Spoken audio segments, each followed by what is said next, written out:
Assalamualaikum warahmatullahi wabarakatuh. Perkenalkan, nama saya Yusmi Nuraini, NPM 17081010101. Di sini saya akan menjelaskan tentang jaringan syaraf tiruan. Yang pertama, saya akan menjelaskan tentang konsep dari jaringan syaraf tiruan. Jaringan syaraf tiruan atau neural network adalah jaringan yang terdiri atas sekelompok unit pemroses kecil yang dimodelkan berdasarkan jaringan syaraf manusia. Jaringan syaraf tiruan adalah paradigma pemroses suatu informasi yang terinspirasi oleh sistem sel syaraf biologis, sama seperti otak yang memproses suatu informasi.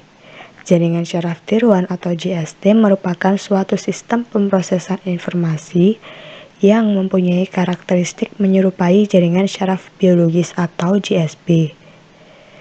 Jaringan syaraf tiruan tercipta sebagai suatu generalisasi model matematis dari pemahaman manusia atau human cognition.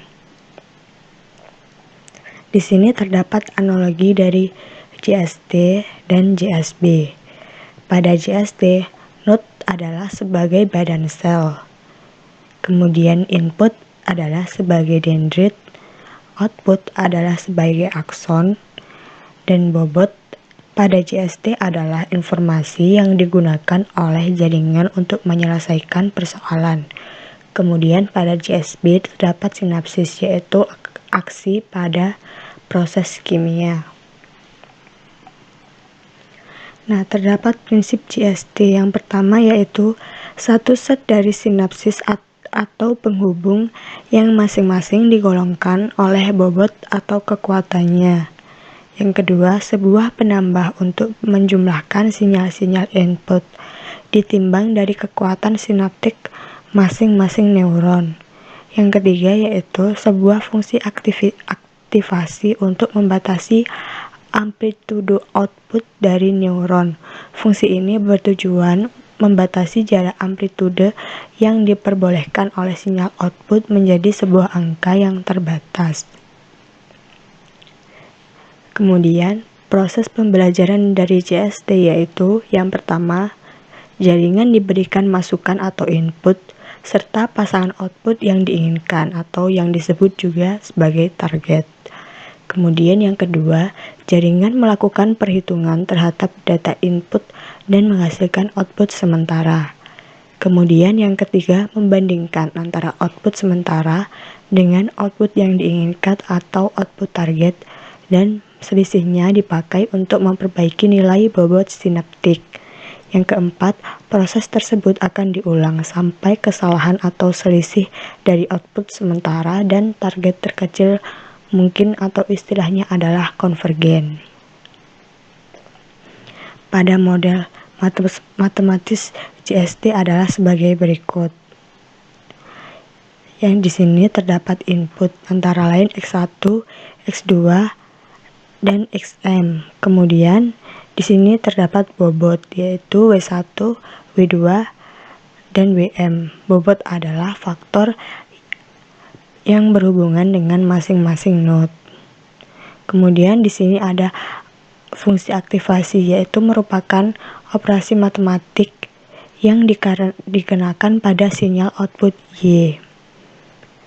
Ada beberapa fungsi aktivasi yang bisa dipakai dalam JST, tergantung dari masalah yang akan diselesaikan. Nah, di sini terdapat Y sama dengan F X kali W. Kemudian di sini terdapat rumusnya. F adalah fungsi nonlinear atau fungsi aktivasi.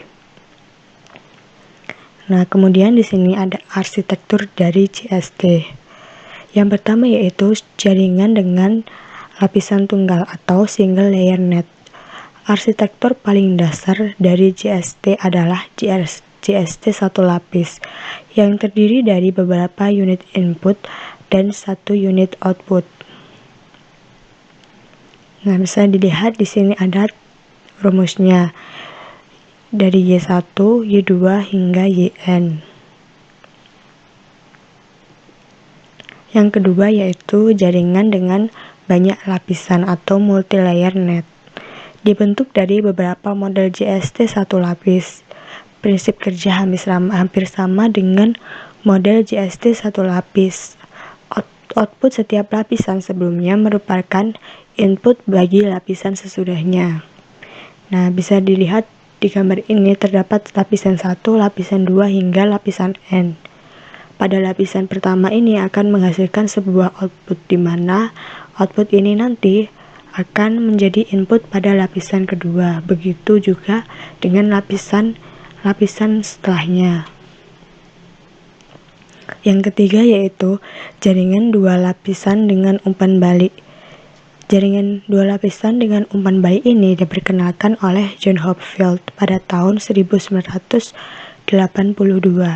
Model ini bersifat umpan balik, yaitu output yang dihasilkan akan mempengaruhi input yang masuk lagi ke jaringan.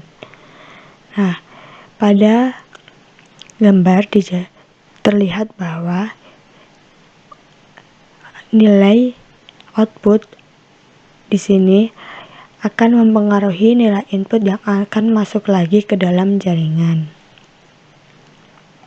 Metode pembelajaran JST terdapat 3. Yang pertama yaitu supervised learning atau pembelajaran terawasi. Kemudian unsupervised learning yaitu pembelajaran tak terawasi atau pembelajaran tanpa guru. Kemudian terdapat hybrid yaitu gabungan pembelajaran terawasi dan tidak terawasi. Yang pertama yaitu terdapat supervised learning. Pada pembelajaran ini, kumpulan input yang digunakan output-outputnya telah diketahui.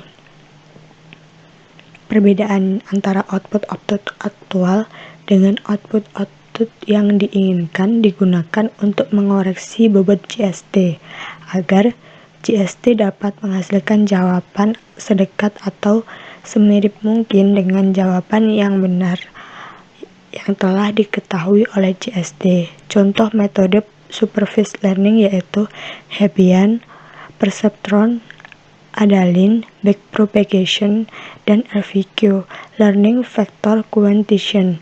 Nah, untuk LVQ nanti kita akan menjelaskan lebih detail.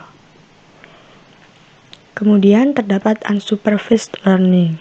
Pada pembelajaran ini, JST mengorganisasi dirinya sendiri untuk membentuk vektor-vektor input yang serupa tanpa menggunakan data atau contoh-contoh pelatihan. Struktur menggunakan dasar data atau korelasi antara pola-pola kata yang dieksplorasi. Contoh dari metode unsupervised learning adalah Kohonen dan ART. Kemudian yang terakhir terdapat hybrid yaitu kombinasi dari kedua pembelajaran tersebut, yaitu supervised learning dan unsupervised learning. Sebagian dari bobot-bobotnya ditentukan melalui pembelajaran terawasi dan sebagian lainnya melalui pembelajaran tak terawasi. Nah, kelebihan dari JST ini yaitu mampu mengakuisasi pengetahuan walau tidak ada kepastian, mampu melakukan generalisasi dan ekstraksi dari suatu pola data tertentu. JST dapat menciptakan suatu pola pengetahuan melalui pengaturan diri atau kemampuan belajar atau self-organizing. Memiliki fault tolerance atau gangguan dapat dianggap sebagai noise saja. Kemampuan perhitungan secara paralel sehingga proses lebih singkat. Kemudian terdapat juga kekurangan JST, yaitu kurang mampu untuk melakukan operasi-operasi numerik dengan presisi tinggi. Kemudian kurang mampu melakukan operasi algoritma aritmatik, operasi logika, dan simbolis. Lamanya proses training yang mungkin terjadi dalam waktu yang sangat lama untuk proses data yang besar. Untuk pengaplikasian dari algoritma JST yaitu pada bidang kedokteran dapat menyimpan data gejala, diagnosis, serta perawatan atau obat. Pada pengenalan pola dapat pengenalan karakter tulisan, wajah, suara, dan sidik jari. Kemudian pada komunikasi dapat mengurangi suara noise pada komunikasi telepon. Pada ekonomi dapat meramal saham. Kemudian di sini terdapat contoh dari perhitungan algoritma Learning Factor Quantition. Learning Factor Quantition atau LVQ adalah salah satu metode klasifikasi dari jaringan syaraf tiruan. LVQ adalah dengan bekerja dengan setiap unit output mempresentasikan sebuah kelas. Dengan kata lain, LVQ adalah metode pengelompokan di mana target atau kelasnya setiap kelompok atau jumlah kelompok sudah ditentukan.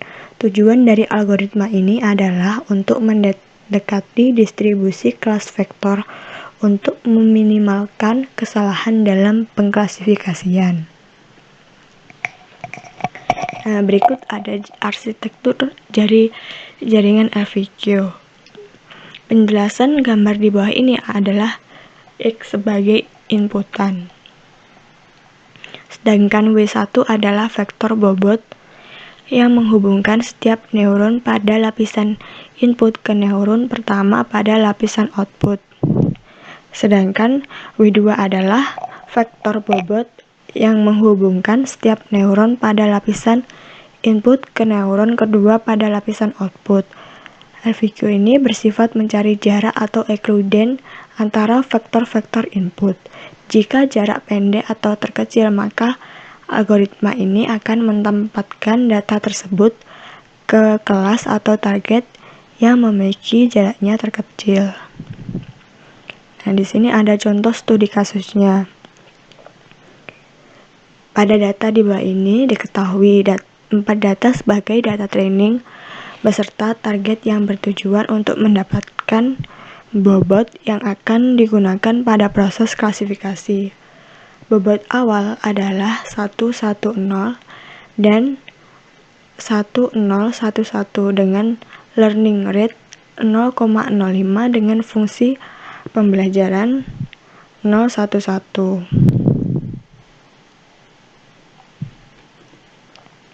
Nah, pada data pelatihan ini kita menghitung dari keempat data tadi. Kita menghitung data pertama, yaitu bernilai 0,110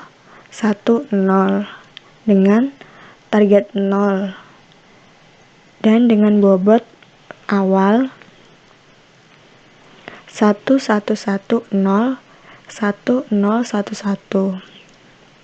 Yang pertama harus kita lakukan adalah menghitung bobot untuk masing-masing output. Pertama kita menghitung dari kelas 0. Nah, pada nilai ini adalah nilai dari kelas 0 dan ini adalah nilai dari kelas 1. Yang pertama kita hitung adalah memasukkan nilai data ke 1, yaitu 0 dikurangi dengan data pada kelas ke-0, kemudian dikuadratkan, kemudian dijumlahkan dengan data-data selanjutnya. Setelah itu diakarkan dan menghasilkan nilai 1. Begitu juga dengan kelas ke-1, yaitu memasukkan nilai dari data ke-1, kemudian dikurangkan dengan data kelas 1, kemudian dikuadratkan dan dijumlahkan dengan data-data selanjutnya dan diakarkan menghasilkan nilai 1,73205 dan seterusnya. Kemudian setelah kita menghitung bobot untuk masing-masing output, kita menentukan kelas pemenangnya. Untuk kelas pemenang antara kelas 0 dan kelas 1, kita mengambil nilai dari yang terkecil. Pada hasil perhitungan ini, nilai terkecilnya adalah 1, yaitu kelas ke-0. Kemudian, untuk proses selanjutnya, yaitu update bobot, kita menggunakan kelas pemenangnya, yaitu kelas ke-0. Kemudian kita hitung saja untuk W11, yaitu data ke-1 dengan target dengan bobot kelas ke-0 1 ini adalah data dari kelas ke-0, kemudian dijumlahkan dengan 0,05, di mana nilai ini adalah learning rate, kemudian dikalikan dengan 0, di mana 0 ini adalah data dari data ke-1 dan dikurangkan dengan 1, yaitu data dari kelas ke-0, kemudian dihasilkan 0,95. Begitupun dengan data seterusnya. Setelah menghitung update bobot, kemudian diperoleh bobot baru, yaitu bobot dari kelas 0, 0,95, 1, 1, dan 0. Kemudian untuk bobot kelas pertama adalah tetap. Kemudian hasil dari bobot baru ini akan digunakan untuk perhitungan data selanjutnya, yaitu data 2. Nah, untuk data 2 ini caranya sama seperti perhitungan pada data 1 tadi. Pada data 2, output kelas pemenangnya adalah kelas 1 karena nilai dari kelas 1 lebih sedikit dari kelas 0. Nah, karena targetnya kelas 1 ini adalah pemenangnya, maka untuk perhitungan update bobot menggunakan kelas 1 dan diperoleh hasil 0,9011. Nah, untuk update bobot baru ini digunakan untuk perhitungan data ketiga. Nah, untuk data ketiga ini caranya juga sama dengan data-data sebelumnya. Pada data ketiga ini, output dari kelas ke-0 dan kelas 1 adalah sama. Karena outputnya sama, maka bisa dipilih salah satu sebagai output. Nah, pada penyelesaian ini menggunakan output dari kelas ke-0. Kemudian setelah update bobot diperoleh bobot baru, yaitu data ke-0 0,9525,1,1,0,05, dan untuk kelas 1 nilainya tetap. Setelah memperoleh data bobot baru, kemudian digunakan untuk menghitung data keempat. Pada data keempat caranya juga sama dengan perhitungan data sebelumnya. Pada kelas pemenang data keempat yaitu kelas 1, karena pada kelas 1 nilainya lebih kecil daripada kelas ke-0. Setelah itu nilai dari kelas 1 ini digunakan untuk menghitung update bobot.